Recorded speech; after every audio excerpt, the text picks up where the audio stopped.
everybody and welcome to my channel. I'm Tasha and this is Magnus. So if you've been around here for a while, you might have noticed there's been a few changes. I have basically deleted all of my previous content because I've been looking back over it recently and honestly haven't been happy with it at all.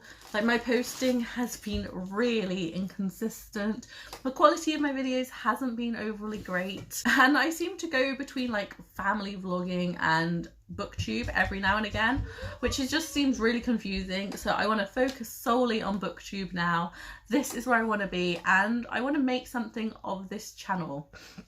So yeah, I've just started completely afresh, and I think having a break and then starting fresh was kind of needed with kind of like the state of the world going on at the moment, like the whole coronavirus thing, everything that's been going on in America. Just a fresh start all around, I think, would be very, very much needed. So I am starting off today with the Booktube Newbie Tag. I have 10 questions for you all. I have them in front of me here. If I keep looking down, it's because that's where the questions are, and I couldn't be without the questions in front of me because I have a really terrible memory. So let's get started. Number one is, why did you start this channel? And basically, in my real life, there's not really many people I can talk to about books. Like, my mum reads quite a lot, so I can talk to her, and I have one friend who occasionally reads, and I tend to sort of like get her to reading the sort of things that I read, so I've got someone to talk to about them. But she tends to take a while to read, and like, I have to try so hard to avoid spoilers with her, and none of the other of my friends really read that much. And my husband doesn't really read. Well, he reads, but he tends to read more sort of like non-fiction and textbooks and things like that because he's a big old nerd. So I don't really have anyone in my real life to talk to about my books. So I've been watching Booktube since like 2014, and I think one day I just decided, well, why not start my own channel? So I've got a safe space where I can just talk to people who feel the same way I do about books, and if they don't feel the same way, they at least understand what I'm talking about, and we can have a nice friendly discussion about the books and just general fangirling and stuff without people being like, what is she talking about, which tends to happen in my real life. So number two is, what are some fun and unique things you can bring to Booktube? As you've already seen, I have an adorable toddler who may make appearances on this channel every so often, but I can't guarantee that because he's 3, so he does him basically. I like to think I'm also quite a funny sometimes person, good sense of humour, quite cheerful and accepting of people, and just generally a nice person, I like to think. So number 3 is, what are you most excited for about this channel? I think there's 2 things mostly. There's obviously building relationships with people, talking about books, just the whole community aspect. But also I'm really excited to watch the kind of progression of improvements on this channel, because that's something I never really experienced before because I didn't do it regularly enough. But yeah, I'm really excited to just see how my quality of my videos and stuff progresses over time. Number 4 is, why do you love reading? So this one's been a kind of a hard one for me to answer because like, I can't really remember a time that books weren't a major part of my life. Like, my mum loves reading, so she's sort of instilled that in me, and hopefully I've done the same for future generations because Magnus loves a good book. But I guess for me it's that kind of that escapism, that moment where you just ripped away from reality completely and thrown into another world, and then like, you're not even really aware of what's going on in the real world around you. And then when you actually get back into reality, you sort of need to take a moment almost to kind of leave your fictional world and come back to the real world. And just, I love that so much. Although it does make some awkward things when you realise that you've missed your bus stop because you've been so into what you've been reading.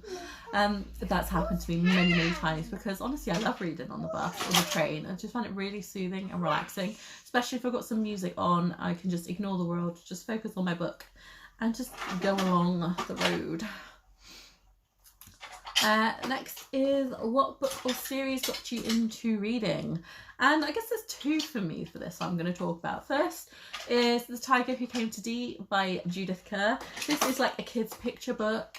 I think I started reading this to myself when I was about 3, and I really like, it's the first book I ever really remember loving. Like, tigers have always been my favourite animal, and I love the story so much.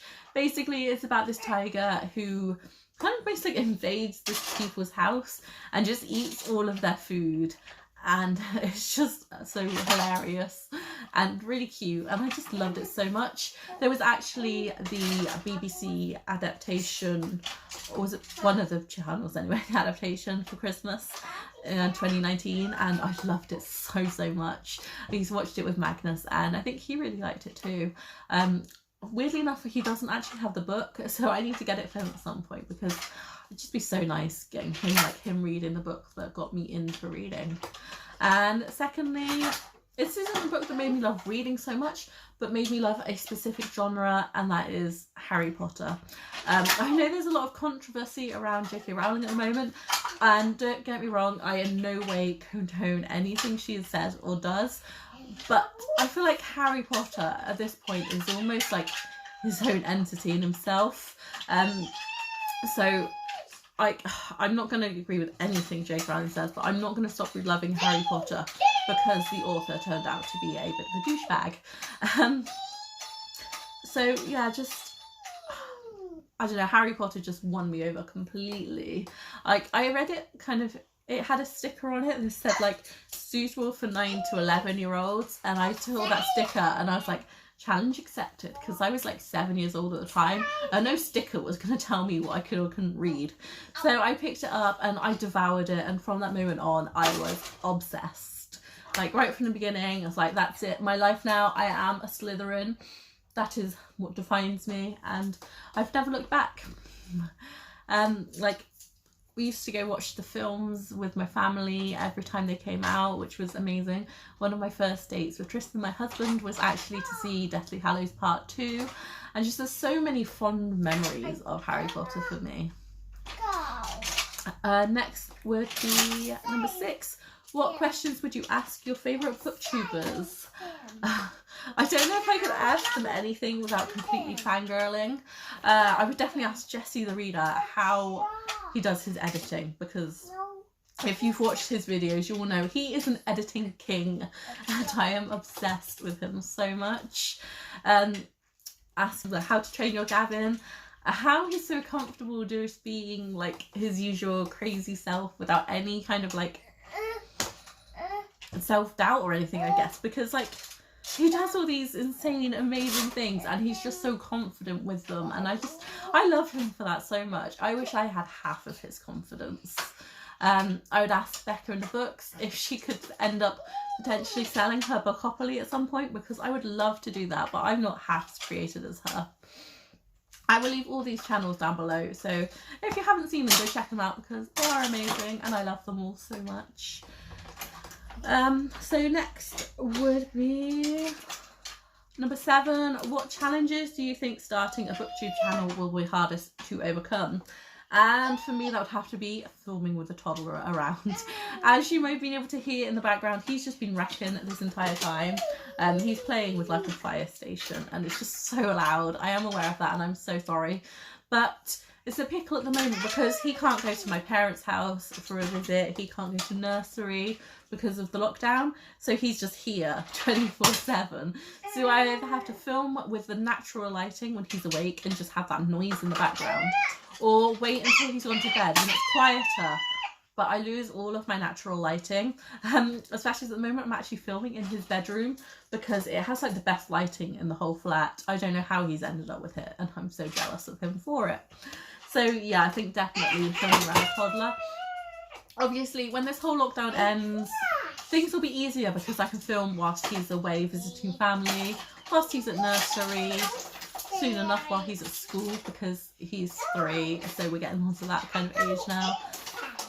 And then I'm sure there'll probably be new obstacles for me to overcome at that point. So next is, when did you start reading? I think I covered this before. I've basically been a reader my entire life. My family like to joke that like I came out of the womb with a book in my hand, because it's something I just started to do and never stopped. Like I picked it up early, and there's never even been a period of my time where I've gone away from reading for a while and then come back. It's just been a huge solid thing for me forever. Like, don't get me wrong, sometimes I get reading slumps and those are killer. Usually when those happen, I just sit and play Sims for like weeks on end. But even with the slumps, I always end up coming back. I try to read through them.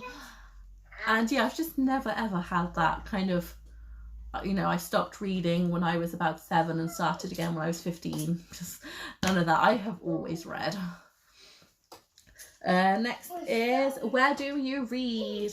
And honestly, I will read pretty much anywhere. I will love reading in bed, or sofa. I like to like sit in the corner of the sofa with a book and just like with some music on in the background and just chill out like that. We live on the seafront, so sometimes I really like to go to the beach, or we got like a grassy area right in front of the beach. I like to go to one of those.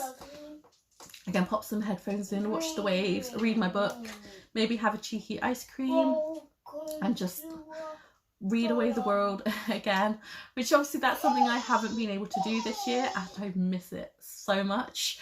We don't even have a garden, so like my reading outdoors has been 0 this year, which really sucks because I love a good reading outdoors. As I mentioned earlier, I also like reading on like buses, trains, cars, anything that moves, I guess. Yeah, like I said, pretty much read it anywhere, especially in the bath as well. I love reading in the bath. Next will be, what kind of books do you like to read? Mostly I tend to read fantasy, and especially young adult fantasy. Like, this is something I'm trying to change, because I feel like 90% of my bookshelves are just fantasy books. And I think sometimes that leads to slumps because I get a bit burnt out in the whole fantasy thing. But then I don't really have enough books from other genres to fill the need for reading other things. So yeah, I get a little bit stuck there. I think so. I do love reading like a bit of contemporary every now and again, but I like nice light fluffy contemporaries where like total guilty pleasure reads, where I don't have to think, nothing sad's gonna happen. It just tends to be boy meet girl, there's some kind of issue gets sorted, they love each other. I just love that. Like, especially again when you're in a book slump, that kind of format where you kind of, it's almost so predictable, you know it's going to happen. It's almost like a big comforting hug knowing that it's all going to turn out all right. So yeah, I think that's pretty much my preferred 2 genres. And that's all the questions. Thanks for watching.